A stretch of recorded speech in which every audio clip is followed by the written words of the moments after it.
ينبغي رؤية واضحة فيسلكه، ويرى ما لا ينبغي رؤية واضحة فيجتنبه.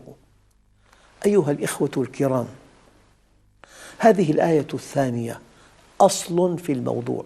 يا أيها الذين آمنوا اتقوا الله وآمنوا برسوله يؤتكم كفلين من رحمته ويجعل لكم نوراً تمشون به.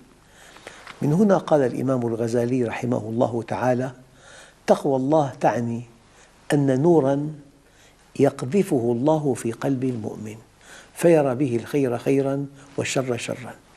يعني المؤمن يشبه تماماً إنسان يمشي ليلاً في طريق، فيه الحفر، فيه الأكمات، فيه الحشرات، فيه الحيوانات، فيه الأخطار، فيه المنزلقات، لكن نجاته من كل أخطار هذا الطريق بنور قوي كشاف. هذا النور القوي الكشاف جعله يبتعد عن الحفرة ويتلافى الأكمة ويقتل الحشرة وينجو من كل خطر. هذا هو نور الله حينما يقذفه الله في القلب.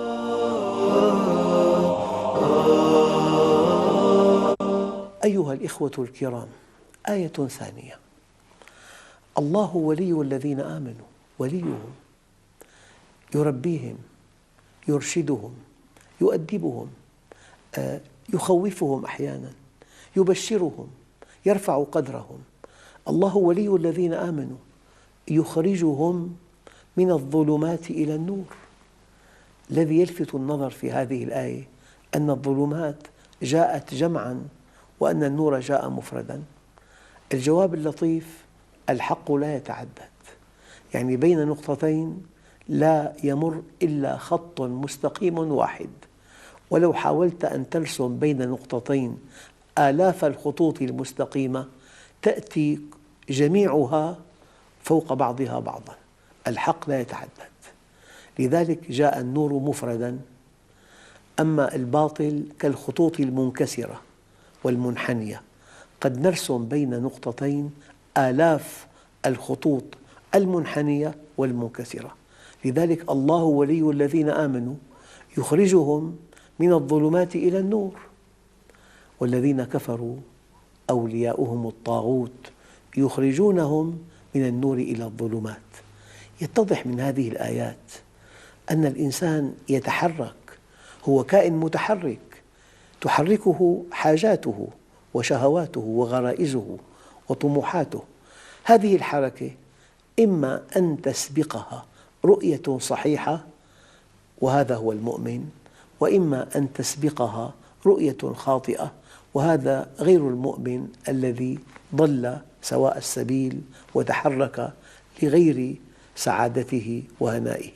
فلذلك الآية الكريمة: والذين كفروا أولياؤهم الطاغوت يخرجونهم من النور إلى الظلمات. أيها الإخوة الكرام، الحقيقة الصارخة: الهدى من عند الله وحده. عبادي كلكم ضال إلا من هديته فاستهدوني أهدكم. قال تعالى: ومن لم يجعل الله له نوراً فما له من نور.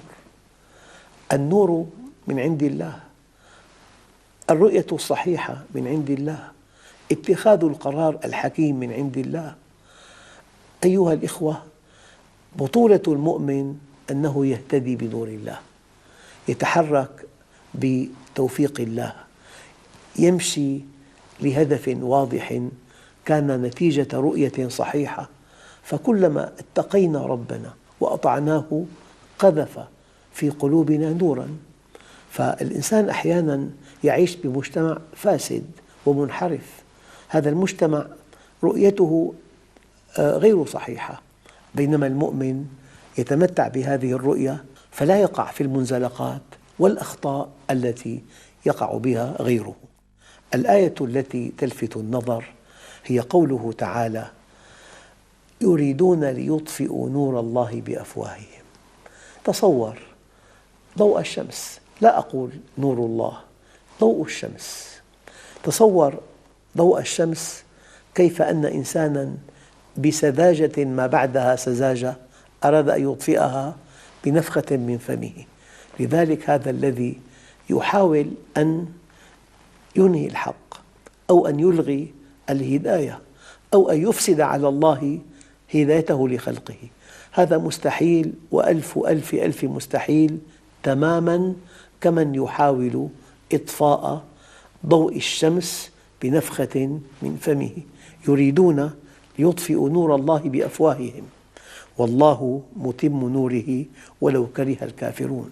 إذا لن تستطيع قوى الأرض مجتمعة أن تفسد على الله هدايته لخلقه، لذلك يبقى الإسلام شامخاً، ولا تقلق على هذا الدين، إنه دين الله، ولكن اقلق على نفسك أيها الأخ الكريم، ما إذا سمح الله لك أو لم يسمح أن تكون جندياً له.